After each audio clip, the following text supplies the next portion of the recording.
నీ చరిత్రలోకి వస్తే నీకు ప్రాణానికి ప్రాణంగా ప్రేమించినటువంటి జనసేన నాయకుడు తాడిశెట్టి నరేష్ని నువ్వు ఎందుకు తొక్కేస్తున్నావు? ఈరోజు ఆయన ఎందుకు అన్యాయంగా ఇచ్చేస్తా ఉన్నావు?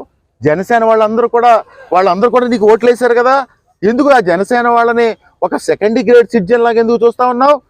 ప్రతి గ్రామంలో నీకేదో ఒక ఇద్దరు నాయకులు, ఈ గణేషో ఈ ప్రవీణో నీ పక్కన ఉంటే తెలుగుదేశం వాళ్ళందరూ నీ పక్కన ఉన్నారనుకోవద్దు. ప్రతి గ్రామం నుంచి నాకు రోజుకి 50 మంది తెలుగుదేశం పార్టీ నాయకులు ఈ దరిద్రం ఎప్పుడు వదులుద్దా అని ఫోన్ చేస్తారు. నీ ఏదో ఒక వైఎస్ఆర్ కాంగ్రెస్ పార్టీలో ఒక స్వార్థపరులో ఒకళ్ళో ఇద్దరు నీ పక్కన ఫోటో దిగినంత మాత్రాన వైఎస్ఆర్ కాంగ్రెస్ పార్టీ వాళ్ళు ఏదో నీ పార్టీలోకి వచ్చినట్టు కాదు. ఈరోజు ఏదో కొత్తగా తిరుగుతా ఉన్నావు. ఆ జనసేన పార్టీ నాయకులు ఎవరైతే ఉన్నారో వాళ్ళందరినీ సెకండ్ గ్రేడ్ సిటిజన్ లాగా చూస్తూ ఉన్నావు.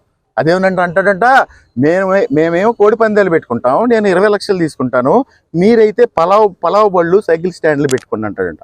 అంటే ఎంత దారుణంగా మాట్లాడతాడంటే, ఎంత దారుణంగా. అంటే జనసేన నాయకులు అంటే ఆ కమ్యూనిటీ అంటే నీకు ఇంత అలుసా?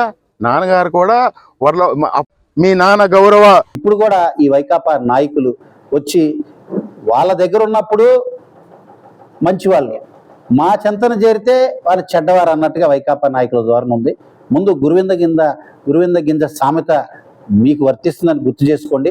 ఎందుకంటే పక్క జిల్లా ఎన్టీఆర్ జిల్లా ఏకంగా అధ్యక్షులే ఆ రోజు రంగా గారి యొక్క చనిపోవటానికి కారకులైన కీలకమైన A1 to A3 మధ్యలో ఉన్న వ్యక్తుల యొక్క కుమారులే వైకాపా జిల్లా పగ్గాలను పట్టుకుని నడిపిస్తున్నారు. ఎన్టీఆర్ జిల్లాలో ఏ కార్యక్రమం జరిగినా ఇక్కడున్న మాజీ శాసనసభ్యుడు పోయి ఆయన ఒళ్ళో కూర్చోవటం, వీళ్ళందరూ కలిసి చట్టాపట్టాలు వేసుకొని మరి తిరగటం దేనికి నిదర్శనం? అందుకనే వ్యక్తిగత హననం, కుళ్ళు రాజకీయాలకి తెరలేవటం తప్పని తెలియజేస్తూ, ఇది ఒక ఎమోషనల్ మూమెంట్. భారతదేశ వ్యాప్తంగా భారతీయుడి యొక్క బాధ్యత. కుదిరితే సహకరించు, లేకపోతే మౌనంగా ఉండు, అంతే తప్ప చిల్లర రాజకీయాలు చేస్తే ప్రజలు చీకొడతారు.